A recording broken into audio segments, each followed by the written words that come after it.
결론은 제가 잘하고 저희 병원이 그런 것에 적합하다는 말씀을 드리는 것 같습니다만, 처음에 말씀드렸듯이 다른 치료가 필요 없는 분들은 굳이 저희 병원에 오셔서 다른 상담을 하는 것도 본인이 힘들어 하실 수 있으니까 그 점도 꼭 감안하시기 바랍니다.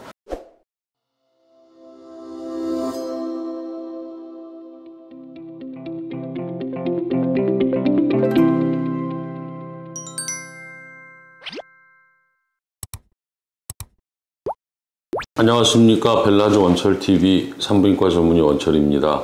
오늘 요실금 얘기합니다. 요실금 수술에 처리됐고 또 날씨가 춥다 보니까 이제 환자분들이 소변 보는 문제가 더 불편하게 느껴지리라고 저는 생각을 합니다. 그래서 이렇게 환자를 보다 보면 환자분들이 이제 아직도 본인이 어디에 수술해야 편할지를 잘 몰라 하시고, 심지어는 저한테 진찰을 받고도 물어보는 분들도 있고 그렇습니다. 사실 뭐 그런 거는 딱 정해져 있는 건 아닙니다만, 전에 비슷한 콘텐츠에서 어느 병원에서 할 거냐, 대학병원급이냐, 준종합병원, 개인병원이냐, 비뇨기과 의사에게 할 것이냐, 또는 산부인과 의사에게 할 것이냐 등을 얘기한 것이 있는데요. 오늘 제가 하고 싶은 얘기는 그 중에서 맨 마지막에 말씀드렸던 요실금 수술 중에 특히 복합성 요실금을 치료하는 수술, 또 요도의 중간 정도의 테이프를 걸어서 많이 하는 TOT, TVT, 미니슬링, 이러한 테이프를 거는 수술을 어디에서 하는 게 좋을까, 그런 말씀을 좀 정리해 보고자 합니다.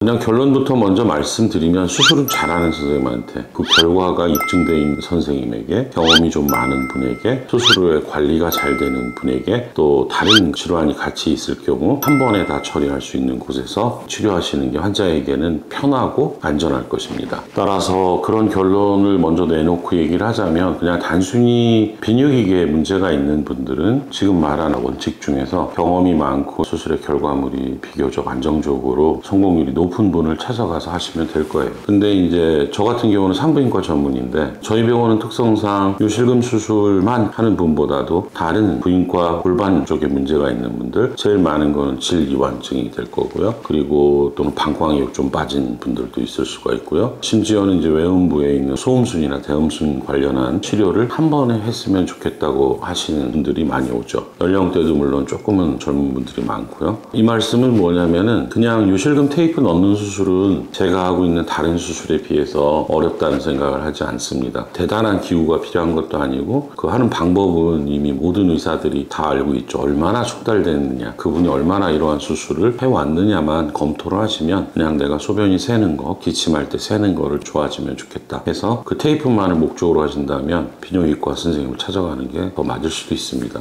저희 병원 같은 벨라주는 요실금뿐만 아니라 다양한 질환을 같이 수술적으로 치료하기도 하고 수술 후에 약물적으로 관리하기도 하는 그런 병원 입장에서 보면, 특히 부인과 요실금의 원인이 분만 당시의 손상, 그리고 노화, 갱년기, 그리고 비만, 이러한 질환이 원인이 되기 때문에, 그러한 원인이 생겼을 때 골반은 멀쩡하고 소변만 새는 분은 거의 없어요. 질이완증이 동반되거나 또는 방광 탈출, 또는 질점막 탈출, 이렇게 후질벽 탈출 등이 생기게 되죠. 그런 것들을 같이 치료하면 좋겠는데, 회복 시간이나 또는 뭐 수술 시간이 굉장히 오래 걸리거나 수술이 상당히 회복을 요하는 그러한 것은 아니지만, 경제적인 이유에서 그런 것들을 하지 않는, 특히 성관계가 뜸한 연령이 뭐 한 60대, 70대 이런 분들 경우에는 그러한 수술을 굳이 저도 권하지는 않습니다. 그러한 수술이 꼭 필요하고 한 번에 고치고 싶다면은 사실 비뇨기과 가는 건 조금 엉뚱하죠. 물론 그런 선생님들 중에 본인이 질성형도 케이스가 좀 있었다고 그러고, 심지어는 소음순을 하는 선생님도 있을 수 있죠.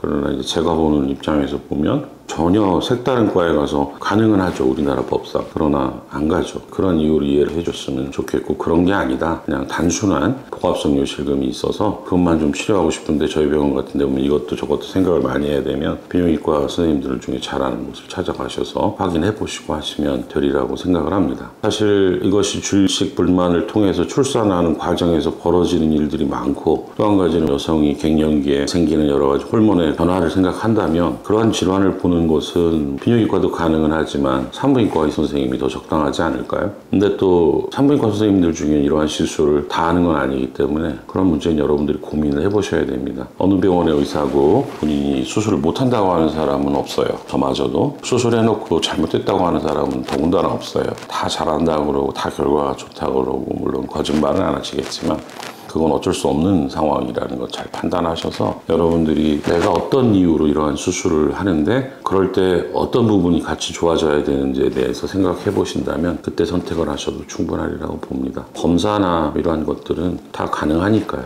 그러나 요실금 수술에 대한 기초검사, 요역동학 검사 같은 것이 준비가 되어 있지 않거나 방광경이나 이런 검사가 되어 있지 않은 곳에서는 진단 자체가 사실은 어렵기 때문에 그러한 것이 일단 갖춰진 병원을 찾아보시는 게 좋겠습니다. 요실금 수술과 골반 기타 치료는 그렇게 복잡하거나 어렵게 해결해서 꼭 좋은 것만은 아니라는 점 말씀드리니까 여러분들이 잘 판단하세요. 결론은 제가 잘하고 저희 병원이 그런 것에 적합하다는 말씀을 드리는 것 같습니다만 처음에 말씀드렸듯이 다른 치료가 필요 없는 분들은 굳이 저희 병원에 오셔서 다른 상담을 하는 것도 본인이 힘들어 하실 수 있으니까 그 점도 꼭 감안하시기 바랍니다. 요실금의 철회 치료를 원하시는 분들이 참고하셔서 병원을 선택하기 바라는 마음에서 이 내용을 만들었습니다. 감사합니다.